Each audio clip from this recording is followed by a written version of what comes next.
사상, 나의 가장 좋은 친구이자 지지자. 자기계발 세미나와 도서, 오디오가 넘치는 요즘 세상에는 자기 대화가 자주 언급된다.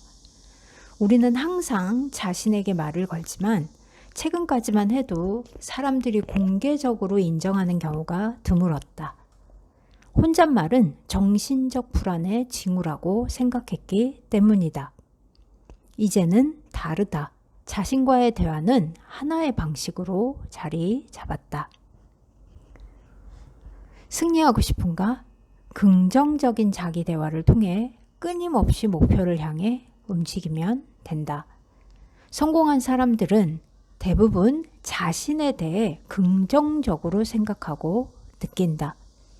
이들은 이런 생각과 느낌을 강력한 단어와 문장으로 옮겨 성공을 달성하거나 유지하게 도와주는 자기 대화의 흐름을 창조한다. 긍정적인 자기 대화는 원하는 결과를 창조하는 행동으로 바뀐다. 긍정적인 자기 대화는 원하는 결과를 창조하는 행동으로 바뀐다.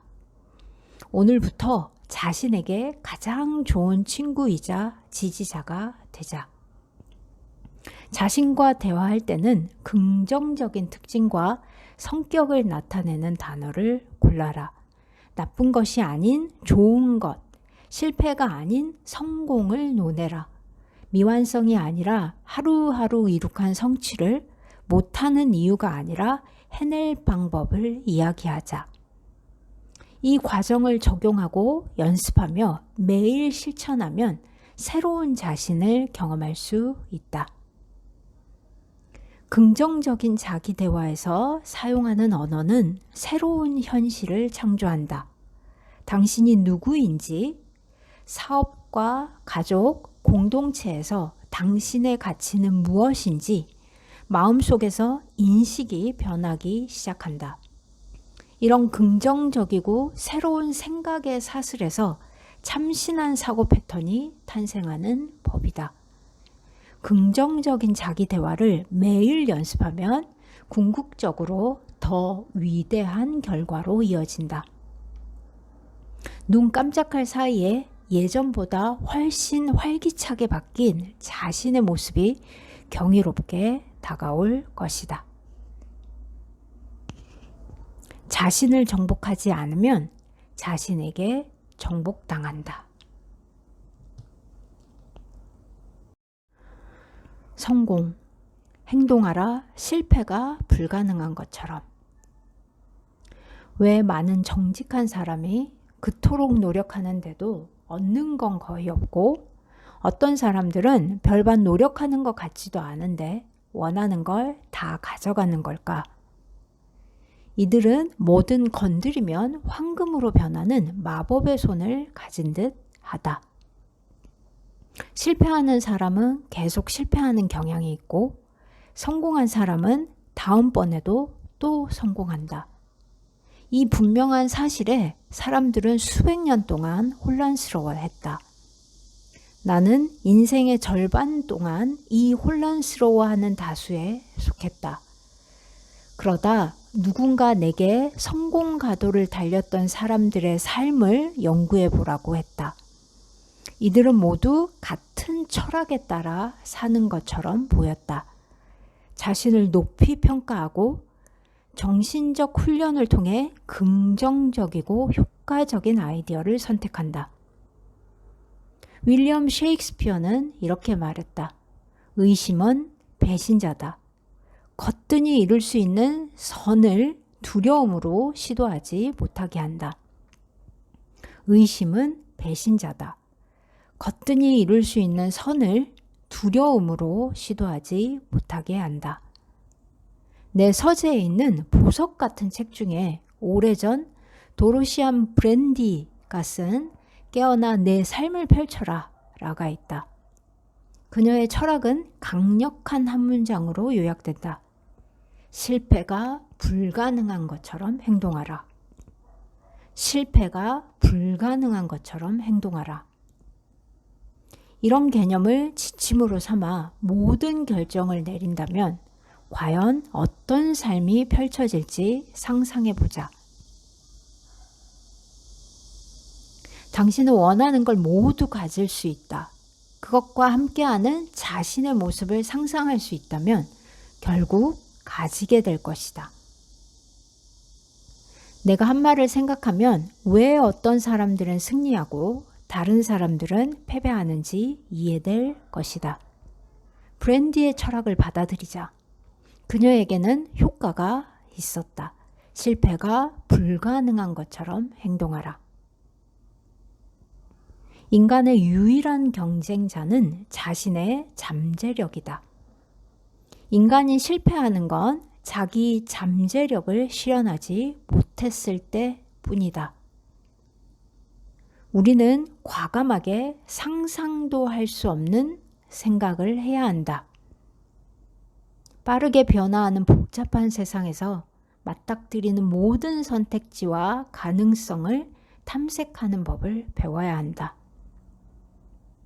우리 의무는 능력의 한계가 존재하지 않는다는 듯이 계속 나아가는 것이다. 우리는 협력하여 창조한다. 성공이 필요한 사람, 성공을 욕망하는 사람. 필요와 욕망에는 아주 큰 차이가 있다.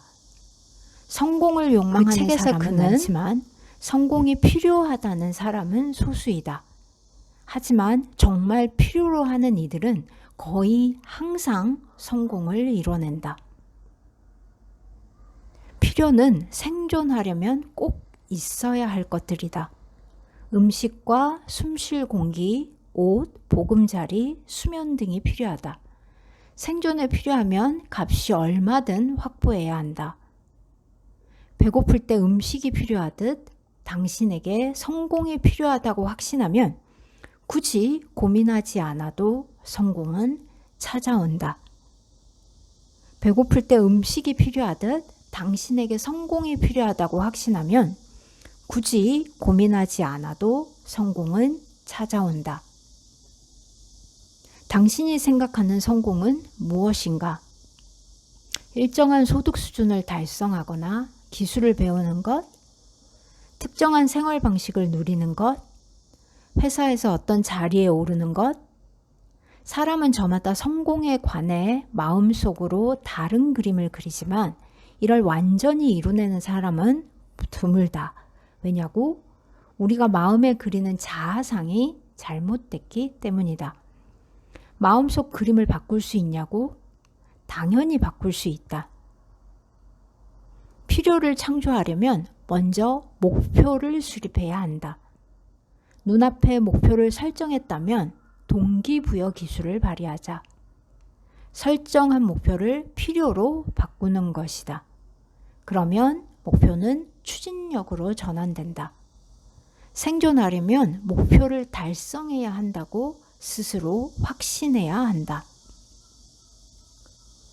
그런 정신 상태를 개발하면 틀림없이 성공할 수 있다. 물이 없는 상태로 사막에서 길을 잃었는데 어느 정도 떨어진 곳에서 물 웅덩이를 발견했다고 하자. 거기까지 가려면 아무리 힘들고 고통스럽다고 해도 가야 한다는 결정이 자동으로 난다. 아무리 힘들어도 멈추지 않을 것이다. 하지만 이미 물이 많은 상황에서 신선한 물 한 잔을 마시고 싶다면 어떨까? 힘들다면서 굳이 물 웅덩이까지 가지 않게 된다. 그렇다. 필요와 욕망에는 커다란 차이가 있다.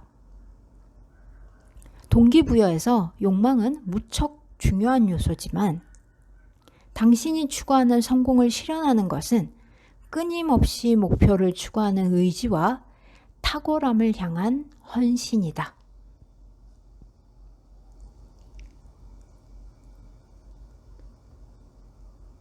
실패라는 말은 잘못 쓰이고 있다. 일반적인 상황에서 실패라는 단어에는 아주 부정적인 뜻이 담겨져 있다. 나는 이 단어에 새로운 뜻을 부여하고 싶다. 지금까지 완전히 잘못 사용됐기 때문이다. 실패라는 단어는 수없이 많은 사람에게 말로 다할 수 없는 슬픔과 고난을 가져다 줬다. 무엇보다 진짜 실패와 일시적 실패를 구분하는 게 중요하다. 에드먼드 힐러리는 1951년과 1952년에 많은 사람이 지켜보는 가운데 에베레스트 산 등정에 실패했다. 하지만 힐러리의 마음속에서 이것은 일시적인 패배일 뿐이었다. 물론 실망스럽고 비용이 예상보다 많이 발생하게 되기는 했지만 실패는 아니었다. 포기하지 않은 끝에 결국 1953년에 힐러리와 셰르파 가이드인 텐징 노르가이는 에베레스트 산 8,848m 정상을 최초로 등정했다. 일시적 패배는 전화위복이 되곤 한다. 우리를 갑자기 끌어올리는가 하면 더 바람직한 다른 길로 에너지를 움직이게 해준다. 나는 일시적 패배는 우리를 더 강하게 하고 목표 달성에 필요한 용기를 주는 대자연의 방식이라고 생각한다. 일시적 패배를 전화위복으로 바라보려면 커다란 용기가 필요하다. 결정타를 맞고 쓰러졌다가 다시 일어난 사람은 모두 더 강해지고 현명해졌다. 진짜 실패로 분류되는 건 일어나서 다시 시도하는 것을 거부할 때뿐이다. 모든 발전에 앞서 위기는 찾아오기 마련이다. 위기가 클수록 발전할 기회도 커진다. 실패라는 단어를 사전에서 지워라.